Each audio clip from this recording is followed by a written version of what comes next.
Thank you. Allow me to greet the former presidents who are with us here today, President Joseph Ejercito Estrada and President Gloria Macapagal Arroyo, Senate President Chis Escudero, and the honorable members of the Senate, House Speaker Martin Romualdez, and the honorable members of the House of Representatives, Chief Justice Alexander Gesmundo, and the honorable justices of the Supreme Court, His Excellency, the Most Reverend Charles John Brown, and the esteemed members of the Diplomatic Corps, Executive Secretary Lucas Bersamin and the members of the Cabinet, of course, the First Lady Luis Araneta Marcos,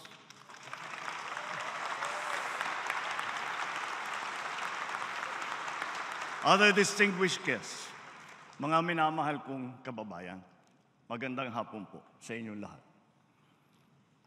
The hard lesson of this last year has made it very clear that whatever current data proudly bannering our country as among the best performing in Asia means nothing to a Filipino who is confronted by the price of rice at 45 to 65 pesos per kilo.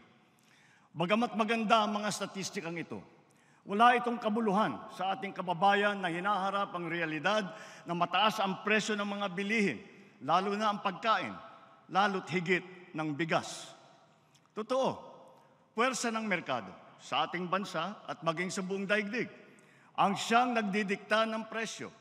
Bunso dito, halimbawa, ng giyera, problema sa supply, at puwersa ng kalikasan tulad ng El Nino na naranasan din sa ibang bansa. Subalit, hindi na ito mahalagang alalahanin ng ating mga kababayang nabibigatan sa presyo ng bigas. Mahal kong mga kababayan, alam kong damang-dama ninyo ito. Hindi natin winawalang bahala ang inyong mga hinain at hirap na dinaranas. Sa kabila ng mga hamon ng ating kinakaharap, nasaksihan natin ang pinakamataas na ani ng palay sa bansa nitong nakalipas na taon. Pumalo ito sa lagpas 20 milyong tonelada, ang pinakamataas na ani mula noong 1987. Gayunpaman, ang ani na ito ay katumbas lamang ng 13 milyong tonelada ng bigas. Kulang pa rin ito para sa ating pangangailangan na 16 na milyong tonelada ng bigas, kung kaya't napipilitan tayong mag-angkat. Ngunit, lokal na produksyon pa rin ang ating mas bibigyan ng halaga. Kaya patuloy nating sinusuportahan ang sektor ng agrikultura upang mapabilis, mapadali at mapalakas ang produksyon mula sa pagpunla, pag-ani at paghuli hanggang sa pagbiyahe at pagbenta upang maiwasan din ang pagkasira ng mga produkto. Nitong nakalipas na taon, higit 100 milyong kilo ng mga sari-saring binhi, suwi at pataba nang ipinamahagi sa mga magsasaka. Namigay rin ang pamahalaan ng mahigit 300,000 inahin upang ito ay maparami. Para naman sa mga mangingisda, mahigit 500 milyong fingerlings at 3,000 mga bangka ang napamahagi. Nakakatulong din ang mga ginawa at inayos ng mga fish port at cold storage upang masuportahan ang kanilang industriya.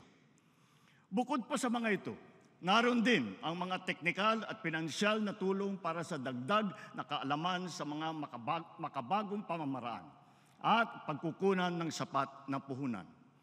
Handa na rin ang pamahalaan na ilabas ang mga bakuna laban sa swine fever na magpapalakas sa mga alagang hayop at magbibigay ng garantiya sa mga magsasaka laban sa pagkalugi.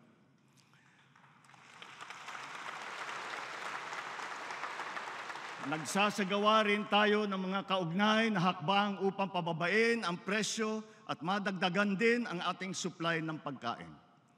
Because of compelling emergency reasons, such as illegal price manipulations by hoarders and smuggling, we were constrained to temporarily implement mandated price ceilings on rice.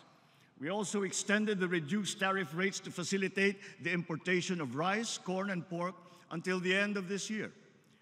Tinitiyak ko sa ating mga magsasaka at sa buong sektor ng agrikultura na ang mga ito ay pawang panggipitang solusyon lamang. Sa reformang sakahan naman, tuloy pa rin ang ating programa at ang pamamahagi ng mga titulo sa ating mga magsasaka. Sa nakalipas na 2 taon, mahigit 130,000 titulo na ang ating naigawad sa mga benepisyaryo. Tuloy-tuloy din at pinabibilis pa natin ang pagkakahati-hati ng Collective Certificate of Land Ownership Award o yung CLOA para sa mga individual na benepisyaryo nito. Pinamamahagi na rin ang mga Certificate of Condonation kaugnay ng pagpapawalang bisa sa mahigit 57 bilyong piso utang na may 600,000 benepisyaryo. Bukod pa rito, naresolba rin ang mahigit 70,000 mga kaso patungkol sa reformang agraryo. Kasama rito ang mahigit 2,000 kasong matagal nang nakabinbin bago pa man pumasok ang administrasyon. Through modernized customs procedures and heightened enforcement efforts, more than 2.7 billion pesos worth of smuggled agri-fisheries products have been seized, preventing them from entering the market and negatively influencing prices. Bilang leksyon, ang mga nasabat na kargamento ng bigas ay agad nating ipinapamahagi sa ating mga mahihirap na kababayan. Ganon din ang sasapitin ng lahat ng mga ipupuslit ng mga bigas. Ang ibang mga produkto naman ay ating sisirain o susunugin, bukod pa sa pagkakakulong sa mga mahuhuling mga salaryman. Soon, we will be implementing the pre-border technical verification and cross-border electronic invoicing of import commodities. This will send a strong message that we mean serious business. To reduce unnecessary business costs, local government units no longer collect fees and charges from motorists transporting goods and merchandise while passing through national roads. On the same principle, LGUs have been strongly urged to refrain from collecting similar fees for the use of local roads. Nagsilbing kaagapay ng taong bayan ang kadiwa sa panahon na mataas ang presyo ng pagkain. Dahil naging epektibo ito, ang mga kadiwa centers ay magpapatuloy pa. Katuwang ang mga lokal na pamahalaan, dinagdagan pa natin ang mga kadiwa sa iba't ibang panig ng bansa. Higit sa lahat, layunin nating gawin permanente rin at mas madalas pa ang pagdaraos ng mga kadiwa. Matapos ngayong taon, ang 1,200 kilometro ng mga farm-to-market roads sa buong bansa. Mahigit 9,300 makinarya ang maipapamahagi at pasilidad na magagawa ngayong taon. Patuloy tayo nagbubukas at kukumpuni ng mga irigasyon sa buong Pilipinas. Ngayong taon, bibigyan natin ng patubig ang halos 45,000 hektarya ng bagong lupain. Bubuhayin din natin muli ang irigasyon sa halos 38,000 hektarya ng lupain sa buong bansa. Isa sa mga natatapos na proyekto ay ang Stage 2 ng Malitubog-Maridagao Irrigation Project. Halos 10,000 hektarya ng lupain sa North Cotabato at sa Maguindanao del Sur ang masiserbisyuhan ng irigasyon na ito. Ang ilan sa mga ginagawa nating irigasyon ngayon ay solar. Ibig sabihin, pinapatakbo ang mga ito ng haring araw, hindi nauubos at hindi nangangailangan ng paggamit ng krudo. Isang halimbawa ay ang kakabukas lamang na Kabaruan Solar-Powered Pump Irrigation Project sa Quirino, Isabela. Samantala, dahil sa Halaur River Multipurpose Project sa Iloilo, halos 32,000 hektarya ng lupain ang mabibigyan ng patubig. Patutunayan ng proyekto sa Halaur River ang pinalalawig na potensyal ng irigasyon. Hindi na lamang patubig sa sakahan ang kaya nitong gawin. Ito na rin ay magagamit sa pagkontrol ng baha, paglikha ng kuryente at pati na rin para sa turismo. Moving forward, irrigation dams will supplement all our other bulk water projects to ensure water security for our people, especially in the underserved areas. Matindi ang naging epekto ng dumaang El Nino, lalo na sa mga sakahan. Sa tinamong pinsala mula sa pagkasira ng mga pananim, nagkaroon ng proteksyon ang ating mga magsasaka sa pamamagitan ng ating binigay na crop insurance. Sa nakalipas na 2 taon, mahigit 9,000 piso halaga ang naging bayad pinsala para sa mga apektadong magsasaka at mangingisda. Ngunit, mainam na rin na nailunsad na maaga ang mga modernong paraan ng pagtatanim tulad ng low water use farming technologies. Sa ating nasimulan na proyektong Lawa at Binhi, isinasagawa na ang mga modernong imbakan ng tubig upang lalong maging handa at protektado ang ating mga magsasaka sa banta ng tagtuyot. As we can see in all the world, weather events are, as has been predicted, getting more extreme, such as torrential rains that instantly shift to scorching heat waves or vice versa. Our country's geographical location makes us highly vulnerable to the adverse effects of climate change. Precisely because of our inherent vulnerability, we are proactive advocates for heightened climate responsibility and justice on the global stage. To this end, we have secured a seat on the board of the Loss and Damage Fund. And further, the Philippines has also been selected as host country to that fund. This will require an enabling law from Congress to confer the legal personality and capacity to the board. This welcome development shall complement all our other climate adaptation and mitigation measures and give us a strong voice to access the needed financial assistance for climate-related initiatives and impacts. Gayunpaman, ang pinakamahalaga ay ang buong bansa ay matibay at laging handa sa nakakapinsalang mga sakuna. Nangunguna ang ating mga DRRM workers upang tiyakin ang ating malawakang paghahanda at ang ating pagiging mulat at listo sa anumang oras. Bilang pangunahing paghahanda, nagtatayo tayo ng mga mahalagang infrastruktura na magsisilbing proteksyon at sentro ng koordinasyon, lalo na sa aspeto ng paghahatid tulong. Within the past 2 years, almost 100 evacuation centers have already been built. While in January of this year, we started the operations of our Disaster Response Command Center, which shall serve as a central hub for the government's disaster response efforts. Ngayon, sa pagpihit ng panahon, ang hagupit ng La Nina at mga matinding pag-ulan naman ang ating binabantayan at pinaghahandaan.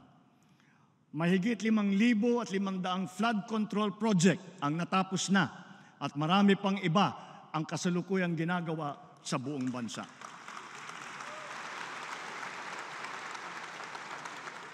Isa na rito ay ang Flood Risk Management Project sa Cagayan de Oro River na magbibigay ng pangmatagalang proteksyon sa mahigit 600 hektarya ng lupa at 60,000 nating mga kababayan. Isa pa ay ang proyekto sa Pampanga Bay na magsisilbing karagdagang lunas sa mga pagbabaha. Noong Enero, inilunsad natin ang Kalinisan sa Bagong Pilipinas, kung saan pinakilos natin ang ating mga barangay upang maglinis sa kani-kanilang komunidad. Sa 5 buwan lamang, mahigit 40,000 tonelada ng basura ang nakolekta ng mahigit 22,000 mga barangay sa buong bansa. Inaasahan ko ang tuloy-tuloy na suporta ng mga lokal na pamahalaan sa paglilinis ng ating pamayanan. Bilang halimbawa rin dito sa Maynila, nagsimula na ang malawakang pagtutulungan upang bigyang buhay muli ang Ilog Pasig.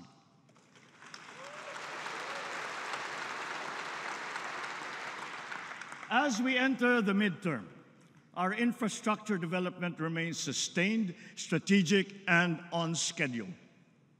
Aside from agriculture and disaster risk, our other vital sectors and pillars such as education, health, energy, low-cost housing, transport, information technology, they all stand to benefit from our aggressive infrastructure development as befitting our upper middle income economic target.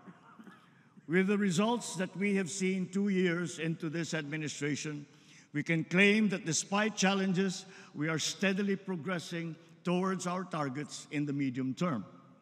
Our power and internet services are continuously being upgraded in both capacity and connectivity. Sa ating free Wi-Fi program, halos 10 milyong unique user devices ang nakikinabang sa libreng internet sa mahigit 13,000 lugar sa buong Pilipinas. Nasasagap ito sa marami nating mga paaralan at mga malalayo at liblib na mga po. Patuloy pa ang ating pinaparami ng mga libreng Wi-Fi sa buong bansa. As part of our nationwide internet infrastructure development, Phase 1 of the National Fiber Backbone has been completed and operationalized. Phase 2 and 3 have already begun early this year and shall be completed by 2026. This fiber backbone will give us sufficient capacity in terms of bandwidth. As of 2022, only 77% or 20.6 million households were connected to the internet. This is much too low. Together with our private sector partners, we will efficiently harness the concept of common towers to provide connectivity to Filipinos who are at the far end of the last mile. Expect full government support to ensure the successful completion of this critical project, including policy reforms and streamlined processes. Bigger and faster IT infrastructures require stronger and more impervious cyber defense. Our recently launched National Cybersecurity Plan lays down the blueprint for us to safeguard our systems against cyber attacks. With this said, I have directed the agencies concerned to ensure that the speed and quality of our IT development always mirrors the pace and trajectory of our economic aspirations. As energy projects get completed and new investments pour into this sector, we expect our nation's power supply to increase at a steady pace to meet our growing demand in the next few years. Nonetheless, we are continuously diagnosing and urgently addressing power shortages, as well as the systemic causes of blackouts in unserved and underserved areas. Nireremedyohan natin ang pangangailangan ng mga lugar na wala pang kuryente at madalas ma-brownout sa pamamagitan ng microgrid at off-grid systems at mga missionary small power utilities na sinusuportahan pa rin ng solar.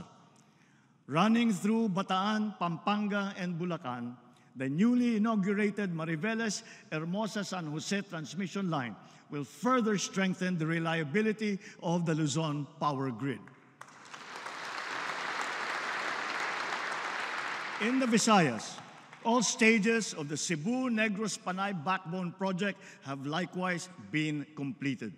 This project shall serve to stabilize the power situation in Western and Central Visayas and avert recurrences of power outages experienced in the past. Dahil sa proyektong ito, naiwasan ang blackout sa Panay Island noong Abril hanggang Hunyo sa kabila ng yellow at red alert sa region. And just last week, the Dumanhog-Corelia line of the Cebu-Bohol Interconnection Project was energized, enabling the transfer of power between Cebu and Bohol. With these systems currently operating at capacity, these major power lines shall contribute to the efficient power exchanges not only between Luzon and the Visayas, but also involving Mindanao. energy sharing and transfers between, among, and within the three island groups have now been made possible with the energization last January of the Mindanao-Visayas interconnection.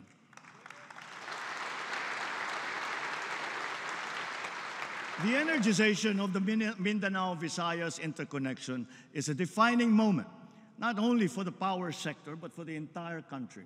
Finally, we have connected the power grids of all three major island groups. The unified Philippine grid is a fulfillment of this dream, whose seeds were planted in the 80s through a vision bolstered by R&D, which we accomplished by applying typical Filipino persistence and dedication. Batid natin lahat na ang presyo ng kuryente dito sa ating bansa ay mataas. Kaya patuloy tayo sa pagdadagdag ng mga infrastruktura ng kuryente na magpapababa ng presyo ng kalanunan.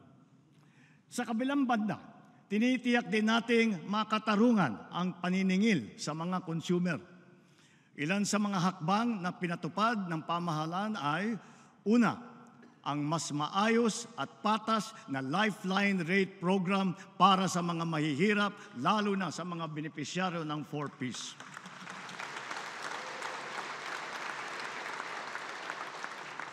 Pangalawa, ang naging pangsamantalang pagsuspindi ng fit-all tariff sa ating electric bill. Pangatlo, ang anti-bill shock program. At pang-apat, ang naging pagsuspindi ng wholesale electricity spot market noong panahon na nag-red alert sa Luzon at Visayas grid. At ang panghuli, mga refund at pagpapatanggal ng mga sobrang singil sa consumer tulad ng franchise fee.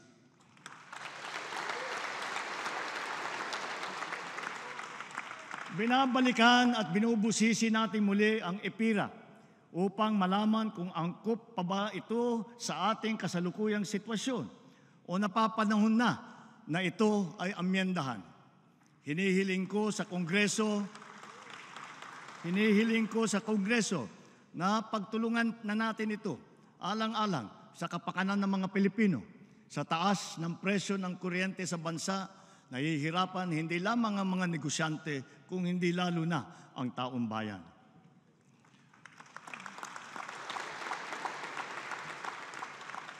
As of May this year, 12,000 kilometers worth of roads and more than 1,200 bridges have been built and upgraded across the country. Of note, we have provided a budget to upgrade 367 bridges and almost 1,600 kilometers of road along our country's longest thoroughfare, the Maharlika Highway from Luzon all the way to Mindanao. Moreover, significant segments of major expressways which are part of the Luzon Spine Expressway network have now been opened to the public. The SLEX-NLEX-SLEX connector and the Plaridel bypass will be fully completed by the end of this year.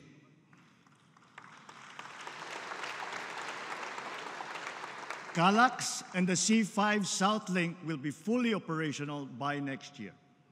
Dahil sa mga mahalagang daan na ito, ang norte, gitnang Luzon, Maynila at katimugang Luzon ay lalo pa ngayon magiging mas konektado sa isa't isa. Under our Inter-Island Linkage Bridge Program, we expect two major bridges to be opened to motorists this year. One is the Panguil Bay Bridge, touted as the longest water-spanning bridge in northern Mindanao. This bridge will connect Lanao del Norte to Misamis Occidental. The other is the Gicam Bridge in Zamboanga, Sibugay, which shall connect the Olutanga the island to the mainland of Mindanao. In addition, travel to and from Clark Airport is now much faster and more convenient, with the inauguration of the 20-kilometer airport New Clark City Access Road in Pampanga. We are also in the midst of a railway renaissance. The Metro Manila Subway Project has logged significant accomplishments in its tunneling works. Sa puntong ito, katumbas na ng 3 hanggang 6 na palapag ang lalim na nahukay at tuloy-tuloy na umuusad sa susunod na istasyon. Other railway projects such as the MRT-7 and the North-South Commuter Railway are likewise progressing. We will make sure that the right-of-way issues are resolved in the most equitable, efficient, and expeditious manner so that these will not get in the way of our infrastructure development. Bilang bahagi ng LRT-1 Cavite Extension Project, ang ruta ng LRT Line 1 sa Metro Manila ay madadagdagan mula sa Baclaran hanggang Sucat. Bubuksan ito sa publiko sa loob ng taong ito. At sa ilang taon, aabot na ang linya na ito hanggang Bacoor. Nagdagdag din tayo ng 76 na bago at modernong mga tren sa LRT-1 upang mas dumami, bumilis at maging mas komportable ang biyahe ng mga pasahero.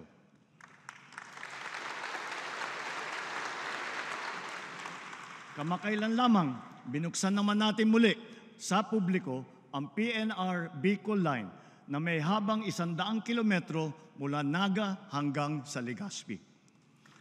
Gayon din, patuloy ang pagpaganda ng ating mga paliparan at ang ating mga daungan para sa ikaginahawa ng ating mga manlalakbay.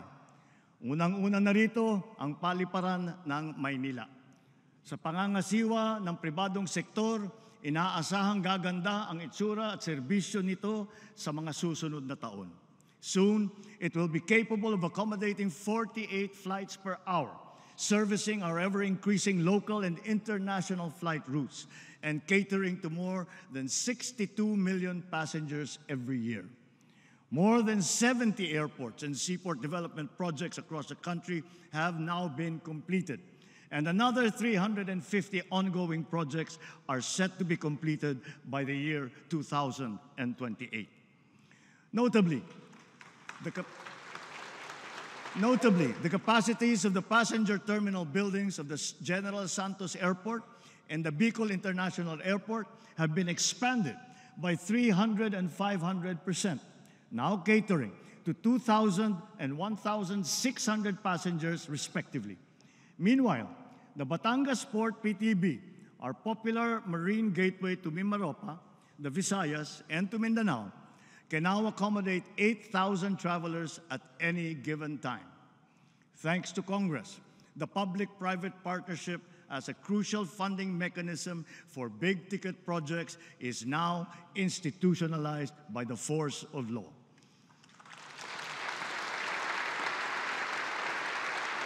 PPP is seen to facilitate strategic investments and the timely development of projects under our Build Better More program, especially since around 1/4 of our flagship projects have been envisioned to be funded through this modality. As a perfect example, the NAIA PPP will go down in our history, not only as among the largest and fastest approved PPPs, but one that has set the bar in terms of openness, transparency, and competitiveness of the process. Through this partnership, our foremost aerial gateway is now primed for a revitalization. Once considered as among the worst and most stressful airports in the world, it will soon be a world-class international airport that we can all be proud of.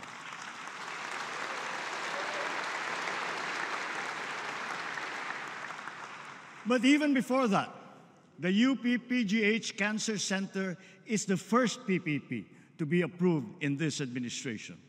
Together with the Philippine Cancer Center of the DOH, which broke ground last March, these 2 specialty hospitals will soon join our nation's fight against cancer. These centers will be a godsend to the more than 400,000 Filipinos who are afflicted with this deadly disease. Habang ang mga modernong ospital na ito ay ginagawa pa, patuloy tayo sa pagdadagdag at pagpapataas ng kalidad ng ating mga ospital at mga specialty center. Binuksan na natin sa publiko ang mahigit 20 bagong urgent care and ambulatory service o mga bukas centers sa iba't ibang lugar sa bansa. Intended Intended to decongest public hospitals, these centers shall provide competent ambulatory care, most especially to the poor and to the disadvantaged, for health conditions that do not require hospital admission. Katuwang din natin ang lokal na pamahalaan sa mga tinatayo natin mga tawag na super health centers. Sa tulong ng mga LGU, malalagyan natin ng sapat na mga doktor at nurse ang mga ito at madadagdagan pa natin sa mga susunod na taon. Layunin natin na sa lalong madaling panahon, lahat ng lalawigan natin ay may sapat na mga center o pasilidad na may kakayahang makapagbigay ng pangunahing serbisyong medikal para sa ating mga mamamayan. Samantala, titiyakin natin na ang bawat isang probinsya ay mabibigyan ng mobile clinic upang ang laboratory exam at ilang pang pangunahing serbisyo medikal ay mapapalapit natin sa ating mga kababayan.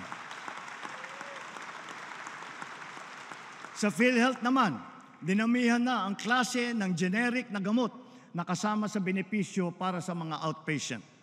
Mula sa 21 generic na gamot ay 53 na. May mga bagong gamot para sa alta presyon at meron na rin para sa nerve pain at sa epileptic seizures.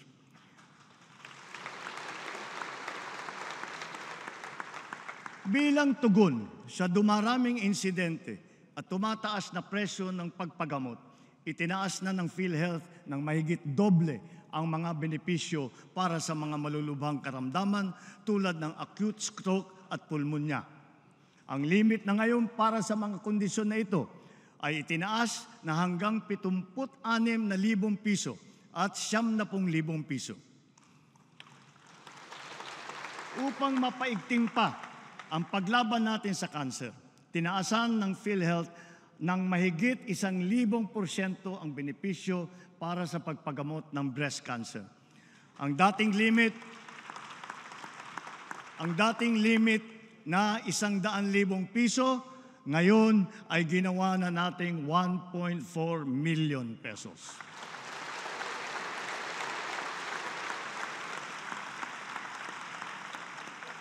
Ang benepisyo naman para sa colon cancer ay pinag-evaluate na rin. At bago matapos ang taon, maisasama na rin sa mga benepisyo ng PhilHealth ang chemotherapy para sa cancer sa baga, atay, ovary at prostate. Naglaan po tayo ng mas mataas na pondo para sa ating medical assistance program. Kaya higit na mas marami pang mga Pilipino ang matutulungan nito ngayong taon.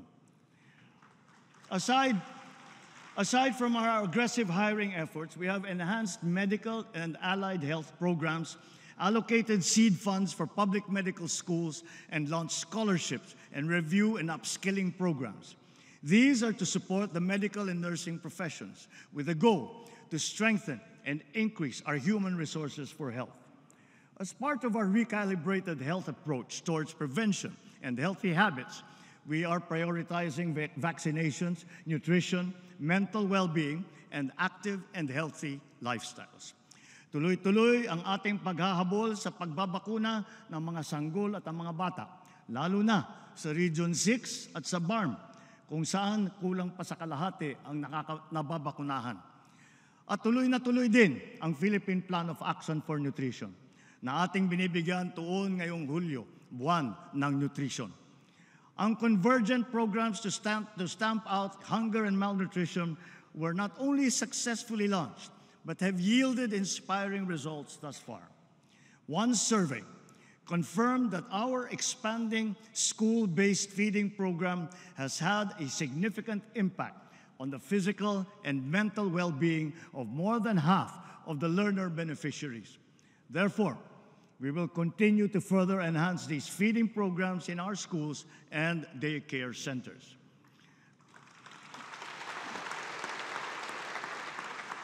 The recently launched Walang Gutom 2027 will now be fully rolled out from the initial 2,300 households, now all the way to 300,000 food-poor households across the country by the end of this year.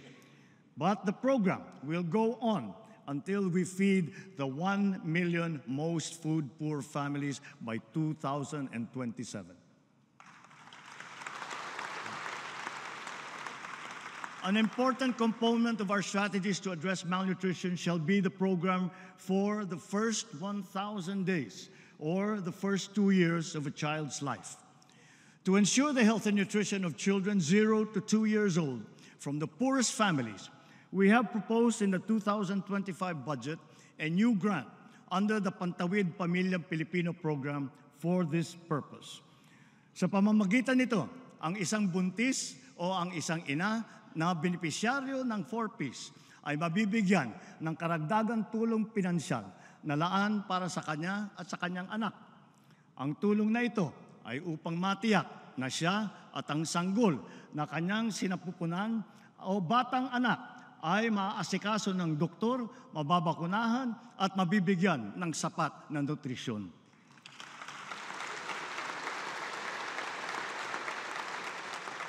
Closely related to these, the DOST has been continuously undertaking scientific research to develop nutritious food and drinks which can be integrated into the government's feeding program. Government is aware of the pressing yet delicate social issues of the day, such as the mental well-being of our people. The DOH has launched its comprehensive mental health plan and ensured sufficient supply of medications. PhilHealth has also released this year its mental health benefit package for all its members. At the same time, grassroots and sports for all programs are back in the mainstream, catering to Filipinos of all ages. Nailunsad na namang muli ang taunang palarong pambansa matapos ang 3 taon na pagkakatigil nito dahil sa pandemya. Binabati natin ang Marikina at Cebu at ang kagawaran ng edukasyon sa kanilang matagumpay na pagtatanghal ng mga palarong ito. We will continue to support these health-enhancing sports programs. Through these, we will also set forth our youth on the same well-established path that has taken some of our national champions and renowned athletes to sporting greatness. As we speak, 28 of our finest athletes are competing in Paris now for the glory of the Philippines.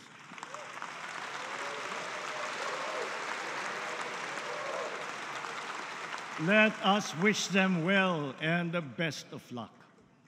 Sa larangan naman ng edukasyon, investing in our own people is not only a fundamental moral imperative for us, but an economic one as well. In its report, the World Bank revealed that our promising economic growth is largely attributable to our people. The great bulk of the country's wealth is being created by the skill, the industry, and the resourcefulness of all Filipinos. Ngunit, sadyang marami pang ibubuga ang Pinoy. We must harness the totality of the Filipinos' potential.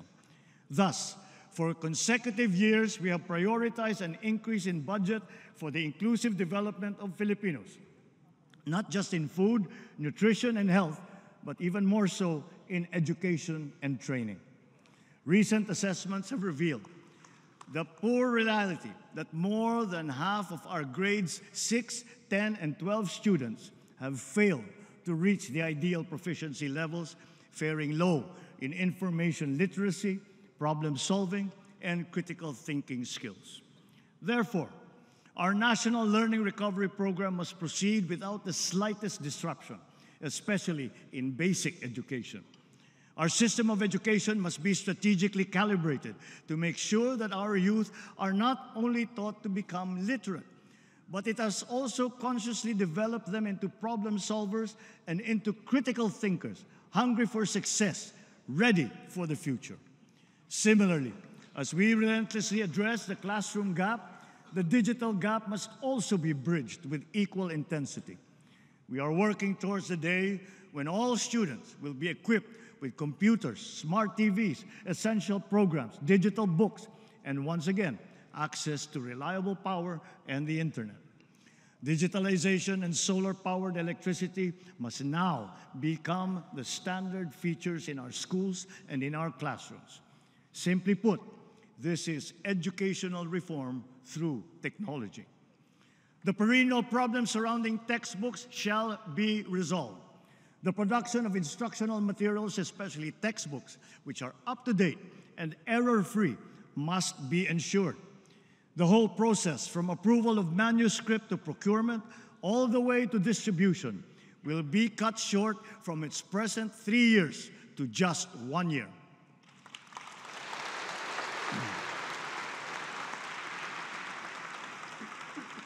Ito ngayon ang magiging hamon sa ating bagong kalihim, na tiyakin ang pagbangon at pagtaas ng kalidad ng edukasyon sa bansa sa lalong madaling panahon.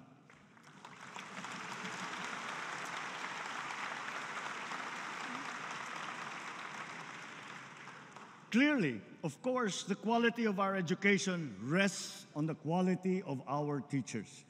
Every classroom that we build will be but an empty and lifeless structure without its moving force, the teacher. But our teachers are not just perfunctory figures in our schools. They are the very foundation of our educational system. And so, as we build and upgrade schools, so too must we uplift and upskill our teachers, whose competence and trademark Filipino patience, determination, and compassion will be at the core of our national learning recovery. Dinagdagan natin ang mga empleyado ng hahalili sa mga guro upang magampanan ang mga sari-saring gawain sa paaralan. Sa gayon, ang ating mga guro ay makakatutok ng mabuti sa kanilang propesyon na pagtuturo. Katuwang ang Kongreso na isabatas na ang Kabalikat sa Pagtuturo Act.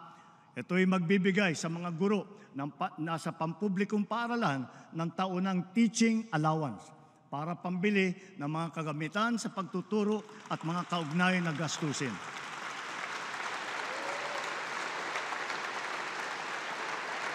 Matatanggap na nila ito simula sa susunod na taon. Meron na rin silang personal accident insurance mula sa GSIS.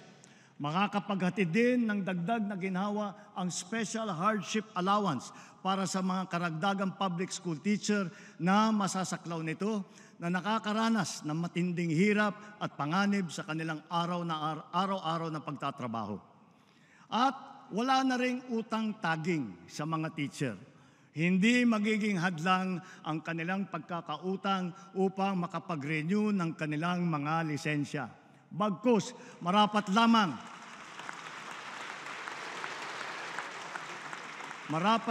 na sila ay payagan pa rin makapagturo nang sila ay makapaghanap buhay at merong kinikita.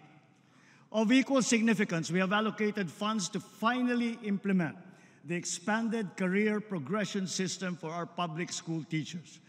This will promote professional development and career advancement within their ranks. This expanded system lays out two major career paths for our teachers to pursue: the teaching and the school administration tracks, each of which shall have ample career growth opportunities. With this system in place, we will accelerate the career growth of teachers.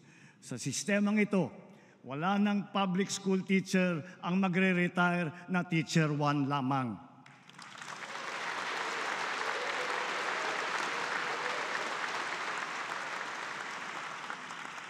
Sa madaling sabi, kung talagang ninanais nating maging matagumpay ang hinahangad nating pagbangon sa larangan ng edukasyon, sila, ang ating mga guro, ang dapat nating itaguyod at patatagin.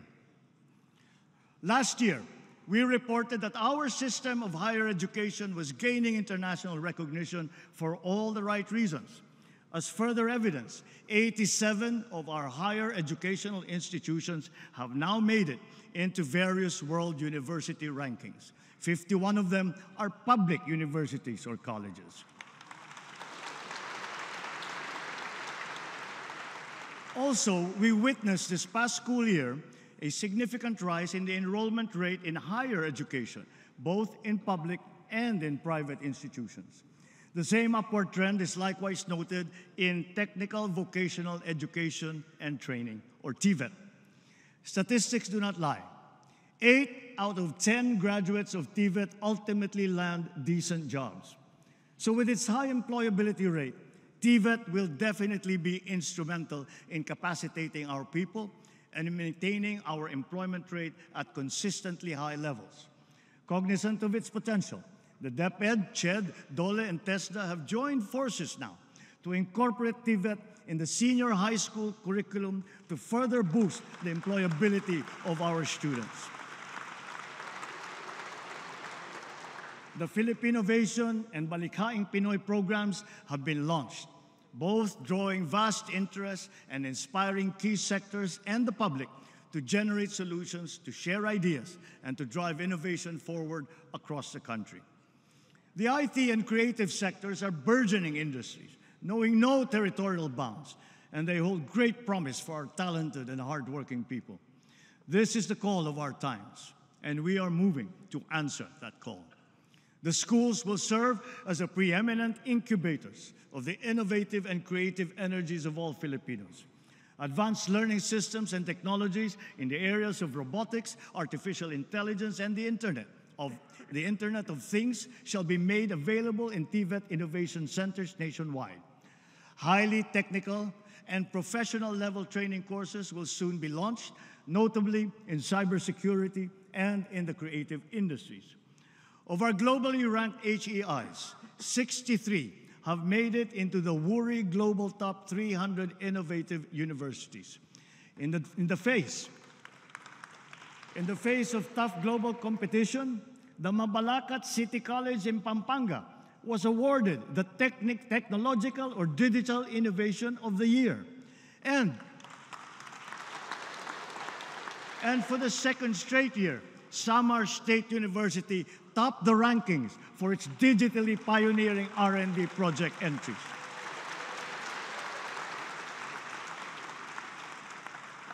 Relevant scholarships and R&D grants will continue to be available, aligned with our agenda to foster startups. To commercialize and mass-produce R&D outputs, crucial support, such as intellectual property rights enforcement and venture financing, have been put into place. We are also building essential infrastructure and linkages to support the ethical development of artificial intelligence systems for high-impact practical applications. Since the nation's foray into space technology, our satellites in space have generated more than 51,000 maps, images, and spaceborne data for various purposes. These now provide us with vital information that guides our country's stratagems and decision-making in agricultural development, urban planning, and environmental management, including the strengthening of our maritime domain awareness, to name but a few examples.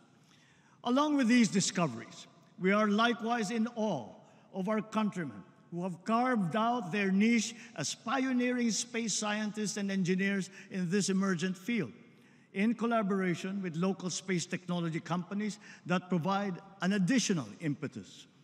As we speak, 16 of our space engineers are in the United Kingdom, resuming work on the development of the Multispectral Unit for Land Assessment, or the MULA satellite.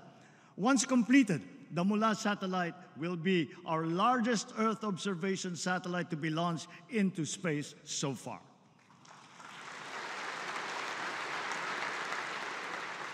May they inspire the next generation of Filipino students to follow their footsteps and reach for the stars.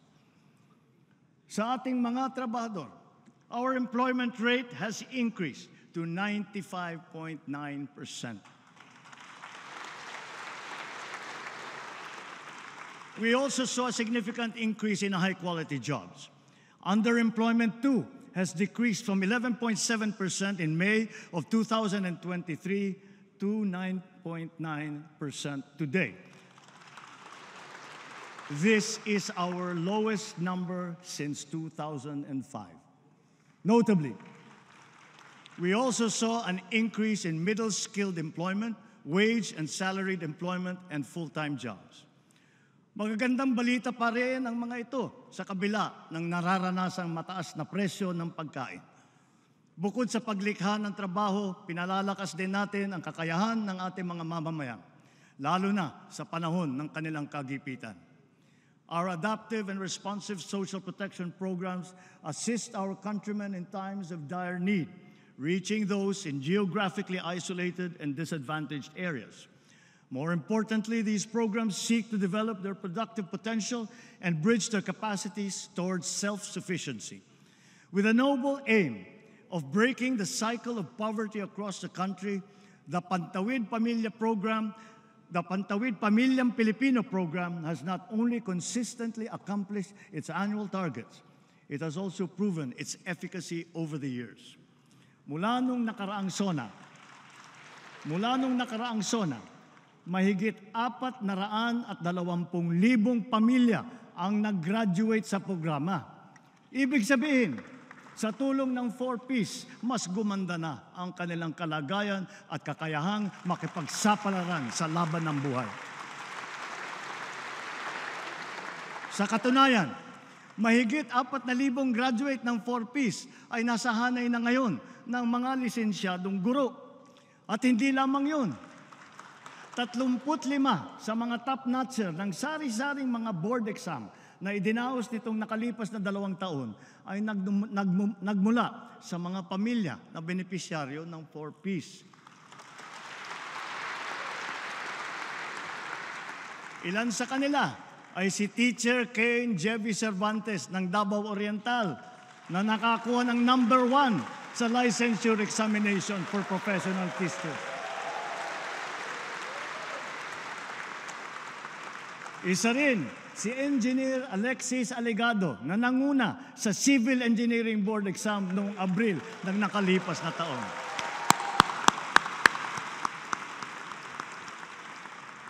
Tomorrow, the birth date of Apolinario Mabini, we cap off the National Disability Rights Week. Our PWDs can rest assured of government's effective implementation of beneficial policies and programs that will guarantee equitable opportunities, special interventions, and incentives for them. Mula nang pumasok ang administrasyong ito, nagsimula na ang mga programang pangkabuhayan na nakalaan para sa ating mga PWD. Sa susunod na taon, ilulunsad naman ng PhilHealth ang benepisyo nito para sa mga batang may kapansanan.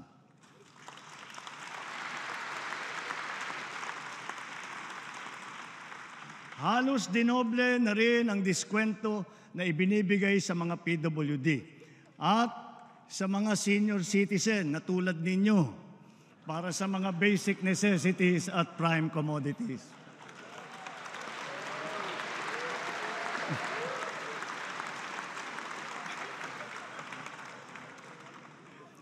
Natuwa kayong lahat doon.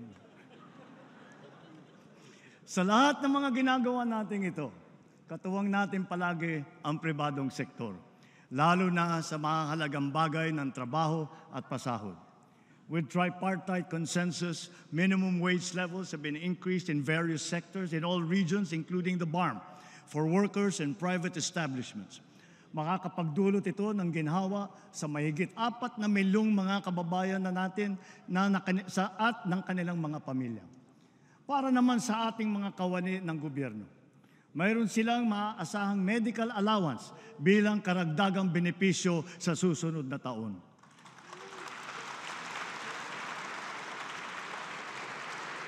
At hindi lamang iyon, meron ding napipintong aumento sa sweldo na makukuha nila sa 4 na tranche. Naglaan na po tayo ng pondo para dito simula sa taong ito at sa mga susunod na taon. Furthermore, we have extended the services of our job order and contract of service personnel working in government. This will also afford them ample opportunity to work on their civil service eligibilities while gaining additional relevant experience and training to upgrade their employment qualifications. Our aggressive infrastructure development, business-friendly policies, investment and export promotions, foreign visits, and economic missions are all aimed at generating not just jobs, but quality and competitive jobs. A substantial number of investment pledges have already commenced operations, with many more at various stages of development. Sa bilang natin, bukod sa malalaking kita para sa bansa, makakalikha ang mga ito ng mahigit 200,000 trabaho para sa ating mga kababayan.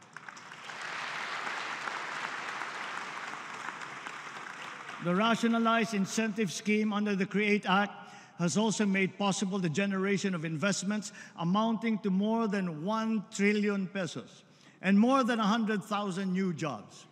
This promising state of affairs is now beckoning us to create more through the passage of the Create More Act. Conscious efforts to improve the ease of doing business and delivering government services through digitalization, integration, and streamlining of processes have produced their intended multiplier effects. Cost savings from operations have translated to higher revenues and to more speedy transactions. These have effectively addressed the fragmented, overlapping, and time-consuming procedures that have hindered optimal productivity by government. Attributable to these transformative reforms, government services are becoming more efficient. More and more systems are now digital and cashless, assimilating individuals, MSMEs, even agricultural workers. These have expedited transactions and commercial exchanges and promoted the convenience of all parties concerned. Ang Paling QR ay isa sa mga programang unti-unting lumalakas, ang hatak sa publiko at dumarami ang gumagamit. Bolstering our Cybercrime Prevention Act, the recently passed Anti-Financial Account Scamming Act will further protect the public by heightening the responsibility and security systems of banks and financial institutions and imposing high criminal liabilities on social engineering schemes and money mules. Job placement also has seen significant progress, especially through our Public Employment Service Offices, or PESOs, nationwide. PESOs have harnessed IT capabilities and improved labor-industry coordination. Collectively, they boast a job placement success rate of 98%.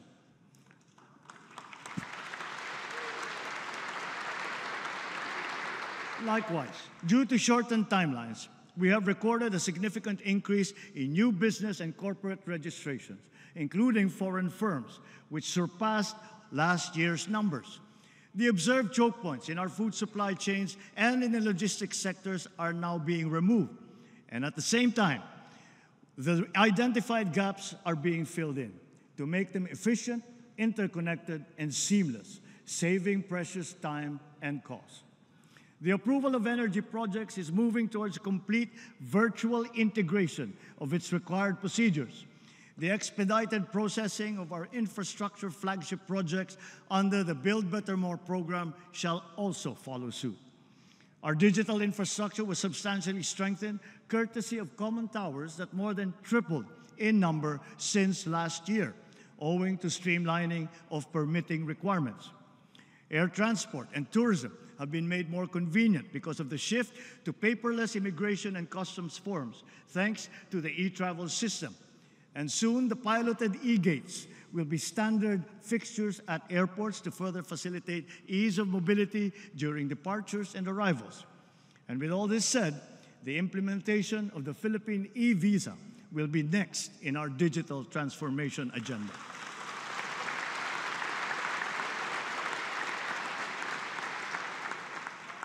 Let us now go to tourism, because we in the Philippines have no less than 7,641 beautiful reasons to tap the potential of our tourism sector, for which our archipelagic nation is internationally renowned and from which many Filipinos derive their livelihood. While a resurgence in this all-important sector is being observed, pre-pandemic data present to us a great challenge that we must surpass. It is a challenge that is well within our grasp. Our infrastructure and digital reforms, the development of tourism sites, and the enhancement of the overall tourist experience are all calculated to boost the productivity of the tourism sector. While doing so, we shall interpose the wholesome and hospitable Filipino brand in all the key tourism touchpoints, from tourist arrival all the way to departure. But the tourism challenge has already evolved and now requires a multifaceted strategy. The focus now is on experiential tourism. Food, culture, heritage, the arts, education, halal, Islamic traditions, dive, cruise, farm and ecotourism, even sports have now become potent subjects and products of a nation's tourism. This is an imperative, and that we must elevate and expand our understanding of the one town, one product, or OTOP concept. It must not inhibit, but rather it must inspire. We must not rest content to have just one. Rather, we must seek the optimal number of high-quality products and services which at the same time showcase our community's distinctive history, traditions, and talents. Filipino creativity and ingenuity will enliven and unlock the as yet untapped potential of these new facets of Philippine tourism. Sa ating mga OFW, ayon sa datos ng Bangko Sentral, mahigit 37 bilyong dolyar ang naipasok sa bansa ng ating mga OFW noong nakalipas na taon.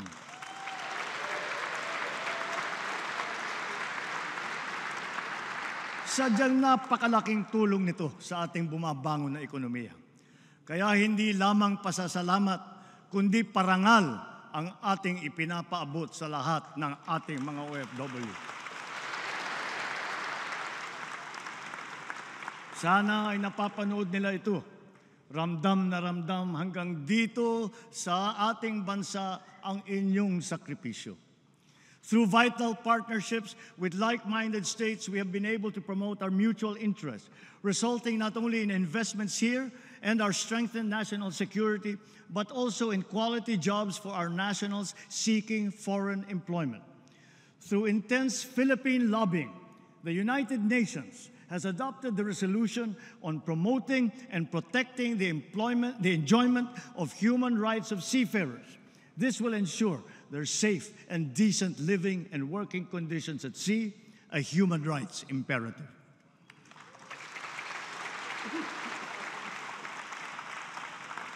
Patuloy ang ating pagtulong sa mga OFW. Hindi ito natatapos sa kanilang paglisan sa bansa. Karagdagang mga espesyal na pasilidad at serbisyo ang ating binuksan para sa kanila, tulad ng OFW Lounge sa NAIA at Seafarers Hub sa Maynila. Ang mga OFW natin na naapektuhan ng sari-saring mga kaguluhan tulad sa Israel, sa Gaza, sa Sudan, Lebanon at Yemen ay natulungan natin at naiuwi ng ligtas sa bansa.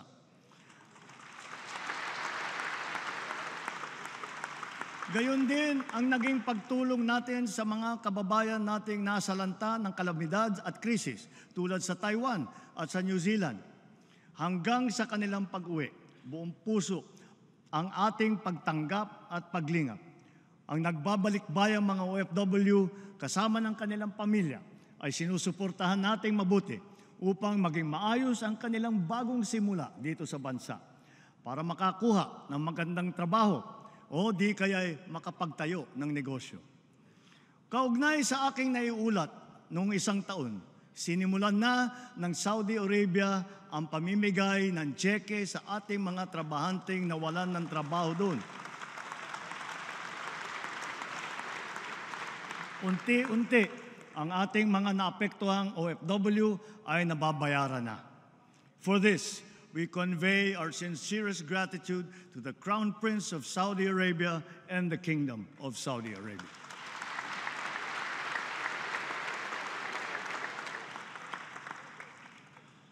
Lessons from history and current events teach us that peace and order is an essential ingredient of genuine prosperity and social development. This is the path that we choose to take. Despite difficulties, despite our diversity and differences as a people, we are joined together by a unique history and have constantly invested our energies and resources in strengthening the pillars of peace. Our police, military, and Coast Guard undergo continuous capacity building and asset upgrading so that they are better able to preserve the peace and defend our territory. We have noted an overall decrease in crime rate and an improvement in crime solution efficiency. But this is not enough. This is not enough. Our law enforcement need to continue to earn the trust of our people. The strong pillars of our criminal justice system, especially in light of the new rules on criminal investigation and our independent judiciary, function in unison. In tandem with the justice system, COA's audit mechanism works in harmony with our transparency, streamlining, and open government initiatives. All in all, these successfully foster a culture of accountability that curbs corruption in government. With the newly enacted Republic Act number 12009 that I signed just last Saturday, government procurement will be modern and innovative, more streamlined and efficient, and truly at par with global best practices. We sincerely thank Congress for its timely and decisive action in amending the 20-year-old law. We have come a long way in our quest for a lasting and inclusive peace. No guerrilla fronts remain active across our country today. Only 7 weakened groups remain to be dismantled, and they are the subject of focused operations. But along with the assertion of government might, we also offer peace, community development, and reintegration programs for those who have returned to the fold of the law. Through a comprehensive and transformative approach, we have rebuilt not only lives, but also conflict-affected communities. The implementation of peace agreements is now in its concluding phase. Former combatants now live peaceful and productive lives in their respective communities. Some of our former rebels are now absorbed into the AFP, serving in the defense of the Republic, while others are now part of the PNP BARM. Government will honor and fully comply with its remaining deliverables and commitments under these agreements.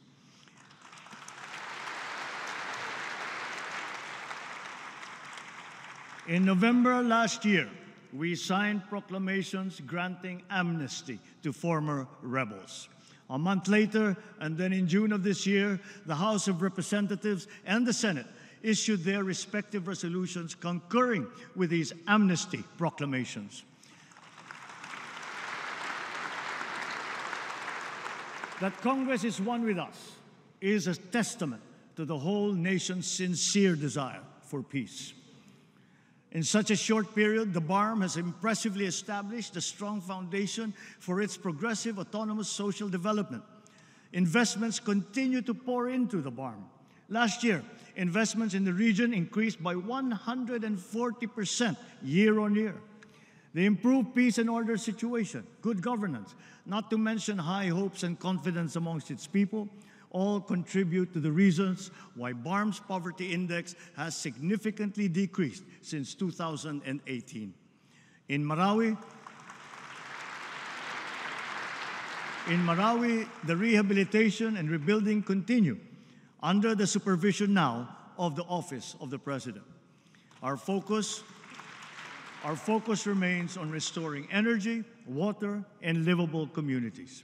As of today, all 7 intergovernmental mechanisms of the BARM, as mandated under the organic law, have been organized and activated. These will guarantee effective and constant consultation between the Bangsamoro and national governments in the fundamental aspects of governance. 5 out of the 7 essential laws for the BARM have already been enacted by the BTA Parliament. Now it has its own administrative code. It has its own local government code, its own election code, and those for education and the civil service as well. So with these inspiring developments, the BARM appears primed and ready for its regular elections, the first ones that they will have in the coming year.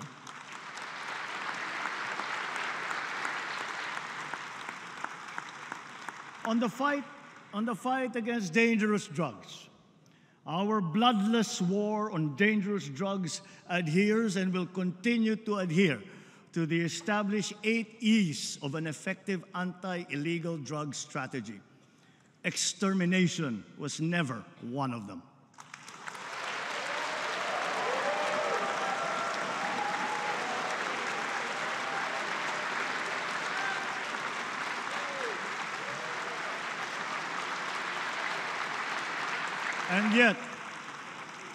And yet, in more than 71,500 operations, it has resulted in the seizure of more than 44 billion pesos worth of illegal drugs and the arrest of more than 97,000 drug personalities. More than 6,000 of those arrested were high-value targets. 440 of them were government employees, of whom 42 were uniformed personnel. 77 were elected officials.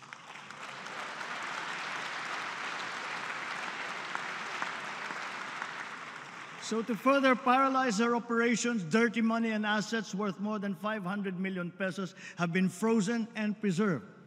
With strong case buildup and efficient prosecution, the drug conviction rate is at a high of 79%.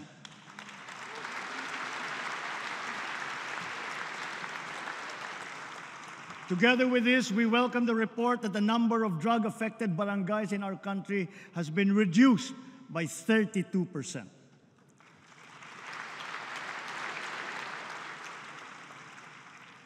In our international relations, we have faced challenges to our territorial sovereignty, and we will assert our rights and interests in the same fair and pacific way that we have always done.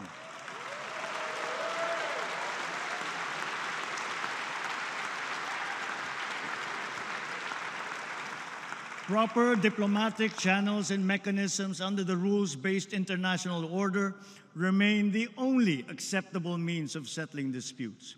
Peace and community building will always be our clarion call, especially when the country serves as chair and the host of ASEAN Summit in 2026. We continuously try to find ways to de-escalate tensions in contested areas with our counterparts, without compromising our position and our principles. I know that our neighbors, too, are doing their best to make this work. The Philippines cannot yield. The Philippines cannot waver.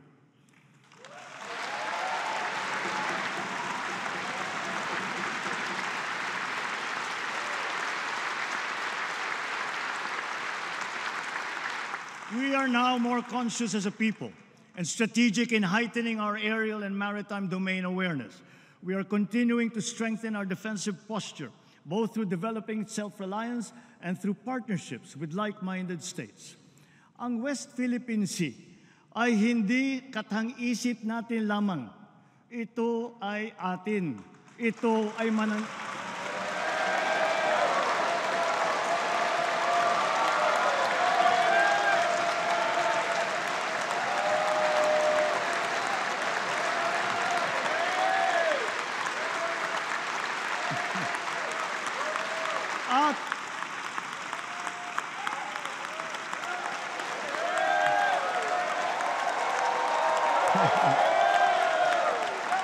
At ito ay mananatiling atin hanggat nag-aalab ang diwa ng ating minamahal na bansang Pilipinas.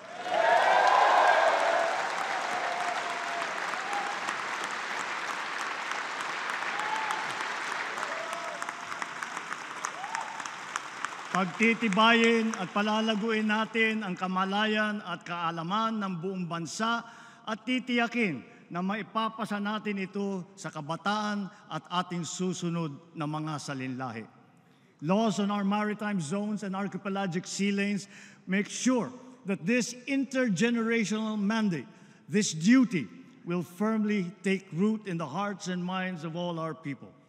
Sa buong sandatang lakas, sa Coast Guard, sa ating mga mangingisda sa West Philippine Sea. Tagapin po ninyo ang taus-pusong pasasalamat ng buong bansa dahil sa inyong ginagawang pagmamatyag at sakripisyo.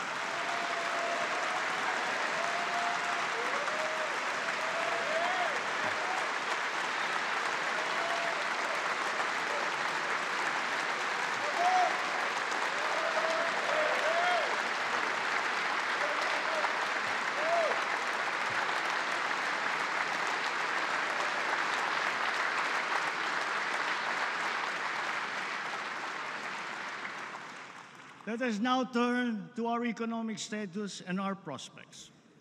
In spite of headwinds that we have faced, we have stayed the course. The country exhibits healthy signs of post-pandemic resilience comparable to strong economies in our region. Our poverty rate has significantly dropped to 15.5%, down from 18% in 2021. This present figure is even lower than the pre-pandemic level of 16.7% in 2018. Ang katumbas nito ay halos 2.5 milyong Pilipino ang naiangat natin mula sa kahirapan.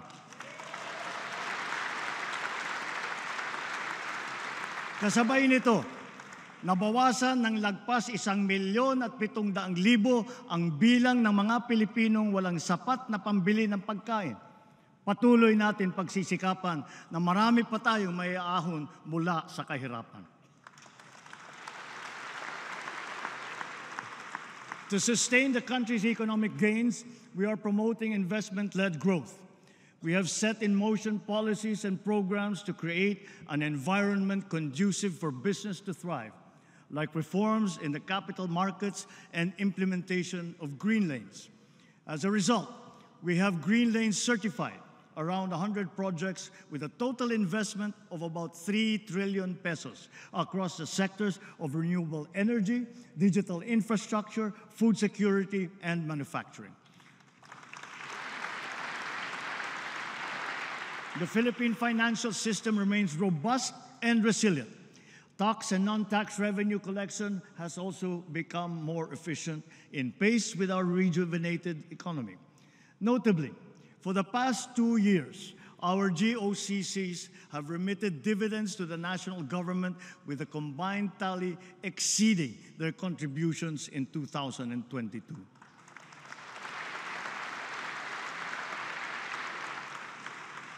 To build on these, and guided by strong fiscal discipline, our proposed government budget for this year was crafted with utmost care, diligence, and meticulous attention.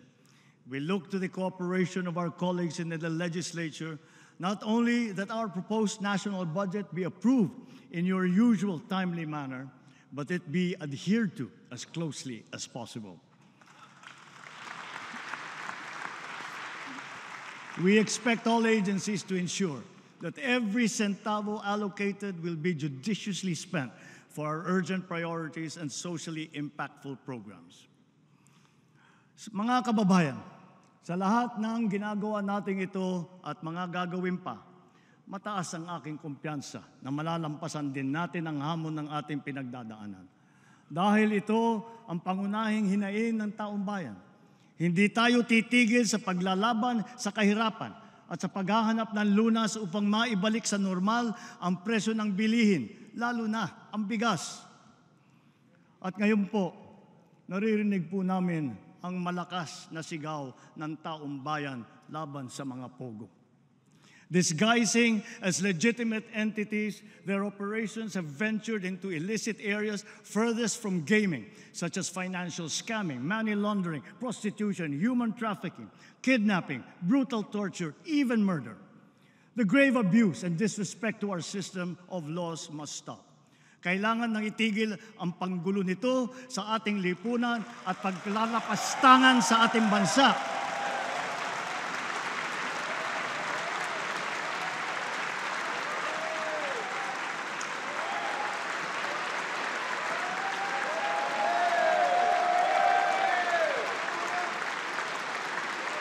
Effective today, all POGOs are banned.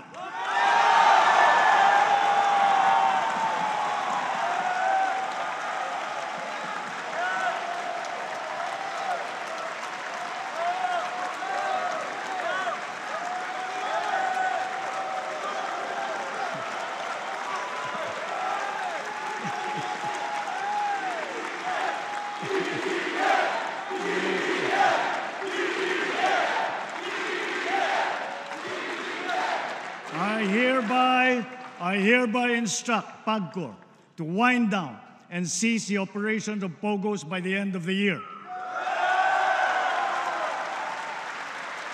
The DOLE, in coordination with our economic managers, shall use the time between now and then to find new jobs for our countrymen who will be displaced.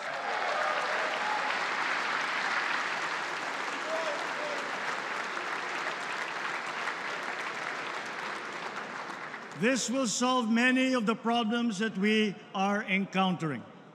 It will solve many of the problems that we have been encountering, but it will not solve all of them. To solve all the problems that we have been suffering under, all officials, law enforcers, workers in government, and most of all, the citizenry, must always be vigilant, principled, and think of the health of the nation. So, ladies and gentlemen, let me end by recalling the words of a great man. Let not anyone pacify his conscience by the delusion that he can do no harm if he takes no part and forms no opinion. Bad men need nothing more to compass their ends than that good men should look on and do nothing. He is not a good man.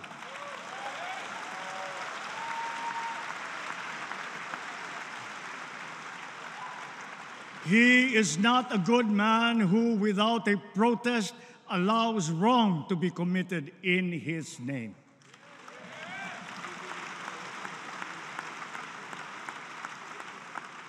Mga minamahal kong kababayan, lagi po nating labanan ang mali at ang masama.